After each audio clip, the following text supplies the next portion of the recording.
Tubuhnya menggigil sampai tengah malam.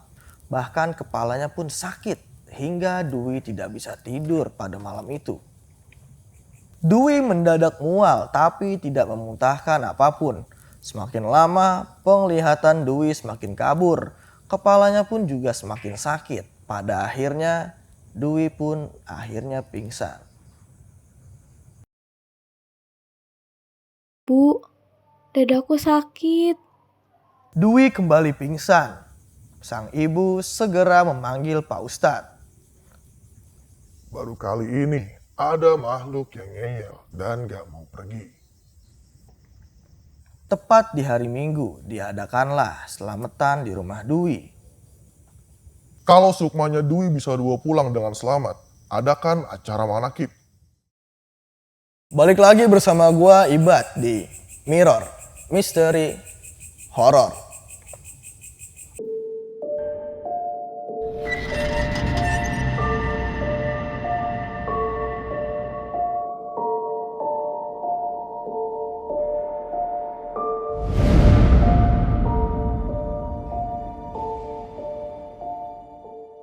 Jadi kali ini gue bakal bawain sebuah kisah yang dialami oleh seorang perempuan, sebut saja namanya Dwi. Dwi nggak sengaja membuang pembalut ke sebuah sungai di pedalaman hutan Kalimantan. Hingga akhirnya ia mendapat teror terus-menerus. Bahkan untuk menghilangkan terornya, Dwi harus melakukan ritual khusus. Sebelum lanjut ke videonya, jangan lupa di like, di komen, dan di subscribe. Jangan lupa juga follow Instagram kita di podcast horor. Horor ya guys ya. Jangan lupa juga nih follow Instagram gua. Oke? Thank you. Oke, mau tahu gimana kelanjutan ceritanya? Ikutin terus.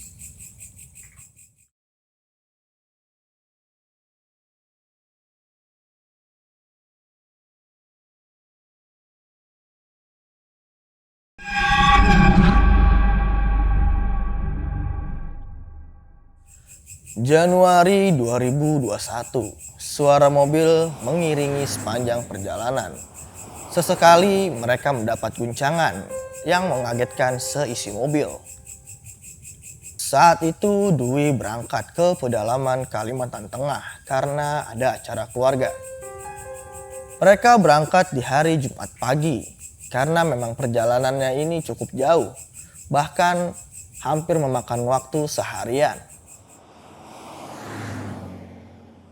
Hingga tak terasa mereka sampai di desa sekitar jam 5:30 sore di waktu setempat.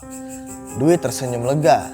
Ia menutup kedua mata sembari membentangkan kedua tangannya, menghirup aroma alam yang tak terkena polusi. Dwi adalah seorang gadis yang berparas cantik, kulitnya yang putih, hidungnya yang mungil, dan pipinya yang cabi. Dwi memiliki hati yang lembut dan kepercayaan yang tinggi terkait hal mistis di suatu daerah. Dwi, ayo naik, nanti ketinggalan. Dwi berlari kecil untuk menyusul ibunya sampai dia lupa kalau dia sedang datang bulan. Jadi Dwi ini gak sadar kalau ada sesuatu yang bakal menimpa dia. Sedari tadi ada mata-mata dari balik pohon yang mengintai. Mereka kelihatan suka dengan kedatangan Dwi yang sedang datang bulan. Sesampainya di sana, langit sudah menghitam. Awan menutupi bulan. Suara binatang malam terdengar cukup keras malam itu. Dwi sekeluarga langsung istirahat, tapi mereka tidak ikut membaur dengan keluarga yang lain karena berbeda keyakinan. Di sana warga desa sedang mengadakan pesta miras. Dari kalangan remaja, bapak-bapak, bahkan ibu-ibu juga. Dwi merebahkan tubuhnya di kasur. Ia terlelap tanpa ada gangguan sedikitpun. Sabtu paginya, Dwi dan keluarga bergabung dengan yang lain. Mereka pergi ke sebuah desa. Desa yang cukup jauh dari tempat Dwi saat itu.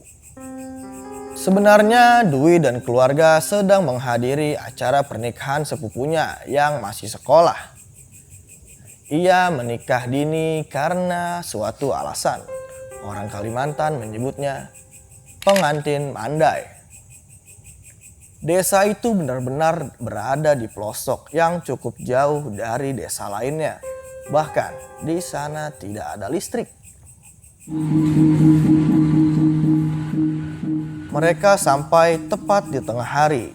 Langsung tuh mereka disambut dengan lawang sekepang. Karena banyak yang datang, rumahnya tidak muat sehingga hanya beberapa orang saja yang masuk ke dalam rumah. Sebagian dari mereka memilih untuk jalan-jalan. Selesai acara, semua orang istirahat sambil menunggu malam. Waktu mendekati sore, mereka memutuskan untuk mandi. Dan itu adalah pengalaman pertama Dwi mandi di sungai yang cukup jauh jaraknya. Mereka terbagi dalam 2 kelompok. Yang satu ada kelompok remaja, yang satu lagi ada kelompok orang tua. "Permisi, aku mau numpang mandi." Begitulah kata Dwi. Air itu nampak berwarna merah, namun saat diambil, warnanya jernih. Dwi yang senang langsung menceburkan diri. Rupanya, warna merah yang dilihat Dwi berasal dari akar pohon di samping sungai. Selesai mandi, Dwi langsung mencuci pembalutnya di tepi sungai. Setelah itu, pembalut itu malah dibuang. Nah, sayang 1000 sayang. Pembalutnya malah nyangkut di akar pohon beringin. Dan gak mungkin juga si Dwi buat ngambil pembalutnya. "Yah bu, nyangkut."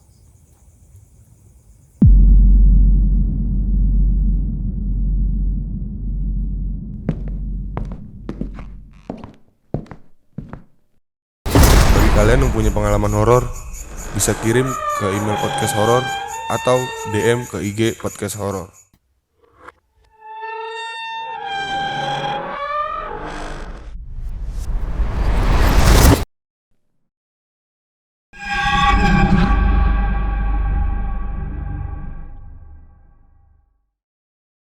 Melihat pembalutnya nyangkut, ia bingung harus berbuat apa.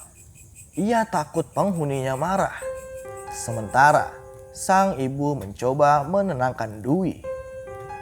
"Udah, gak apa-apa, ayo pulang, udah sore." Sang ibu langsung aja tuh menarik Dwi. Sore itu mereka pulang dengan perasaan yang campur aduk. Malam harinya Dwi merasakan hawa yang berbeda. Dia mendadak menjadi pendiam dan melihat semua orang dengan tatapan yang benci. Minggu pagi pun tiba. Dwi dan yang lain malah mandi di sungai yang sama. Akan tetapi tidak ada gangguan apapun. Mereka langsung bergegas pergi ke tempat mempelai. Di sana, Dwi lagi-lagi mendadak menjadi seorang yang pendiam. Terkadang Dwi merasa jengkel, tapi tanpa sebab. Setelah selesai acara, Dwi dan keluarga memutuskan untuk pulang, tapi melalui jalan yang berbeda. Dan kali ini jalannya terasa lebih baik hingga mereka sampai di rumah. Di hari Selasa, kejanggalan pun mulai terjadi. Tubuh Dwi seperti demam, bahkan di hari selanjutnya tubuh Dwi masih merasakan hal yang sama. Bagian luar tubuhnya terasa dingin, tapi di bagian dalam terasa panas. Dwi terus mengigau. Sang ibu memijat perut Dwi. Namun semakin dipijat malah semakin sakit. Karena Dwi semakin sakit, sang ibu memanggil Pak Redi. Setibanya di sana, Pak Redi minta gelas yang diisi air putih. Sembari membacakan doa dan setelahnya Dwi disuruh minum. Oh iya, jadi Pak Redi ini adalah orang pintar di daerah rumahnya Dwi. Makanya di situ sang ibu langsung memanggil Pak Redi untuk mengobati si Dwi. Pagi harinya setelah Dwi terbangun, badannya malah semakin berat. Tak sampai di situ. Setelah 2 hari sakit, akhirnya di malam harinya pun Dwi terbangun dari tidurnya. Tubuhnya menggigil sampai tengah malam. Bahkan kepalanya pun sakit hingga Dwi tidak bisa tidur pada malam itu. Dwi mendadak mual tapi tidak memuntahkan apapun. Semakin lama penglihatan Dwi semakin kabur. Kepalanya pun juga semakin sakit. Pada akhirnya Dwi pun akhirnya pingsan. Tepat pukul 2 dini hari, Nek Rati datang bersama tim medis. Beliau ini diam tapi sambil mengamati Dwi.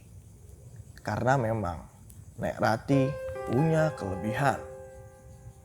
Mereka semua bingung sebenarnya apa sih yang terjadi nih sama si Dwi. Nah langsung aja tuh Nek Rati memijat seluruh anggota tubuhnya Dwi. Tapi tidak ada reaksi apapun sampai Nek Rati memijat di daerah lutut. Barulah Dwi bereaksi. Siapa kamu? Kenapa mengganggu cucuku? Tak lama kemudian Dwi pun langsung berteriak. Tapi tanpa ada satu patah kata pun. Di sini Nek Rati menjelaskan kalau yang mengganggu Dwi adalah makhluk yang bisu. Untungnya Nek Rati bisa menanganinya. Lalu pada pagi harinya Dwi pun tersadar. Banyak yang mengunjungi rumahnya. Singkat cerita, Jumat malam Sabtu, Dwi kembali kerasukan. Langsung aja tuh ditangani oleh Nek Rati dan juga ada Pak Ustadznya. Langsung aja Pak Ustadz mencet telunjuk Dwi dan juga jempol kakinya Dwi sambil baca doa. Bu, dadaku sakit. Dwi kembali pingsan. Sang ibu segera memanggil Pak Ustadz. Baru kali ini ada makhluk yang ngeyel dan gak mau pergi. Tepat di hari Minggu diadakanlah selamatan di rumah Dwi. Kalau sukmanya Dwi bisa 2 pulang dengan selamat, adakan acara manakib. Ujar Pak Ustadz terhadap keluarganya Dwi. Karena emang Dwi ini kayak orang mati suri. Selesai acara selamatan, keluarga Dwi dengan Pak Irawan langsung tuh bergegas menuju ke orang pintar. Loh, ini kan habis acara selamatan. Habis selamatan malah ke orang pintar. Ini gimana konsepnya ya? Udahlah. Kita lanjut aja ceritanya. Mereka menempuh perjalanan kurang lebih 1 jam menggunakan kapal laut. Sampainya di sana, Dwi mendapat pantangan, yaitu tidak boleh pergi ke tempat orang yang baru meninggal selama 1 bulan. Dan Dwi diwajibkan sholat 5 waktu dan doa terus menerus. Oh berarti di sini orang pinternya tuh ustadz juga. Teror yang dialami Dwi belum selesai. Sebenarnya apa sih ini yang dialamin sama Dwi? Apa ini ada kaitannya dengan pembalut yang dibuang Dwi waktu itu? Di part terakhir.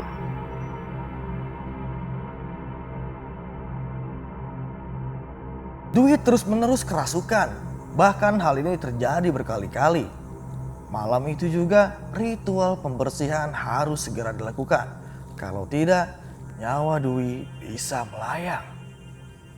Malam itu dengan badan menggigil, Dwi diguyur air kembang, diiringi hujan yang begitu derasnya. Namun, teror itu masih terus berlanjut.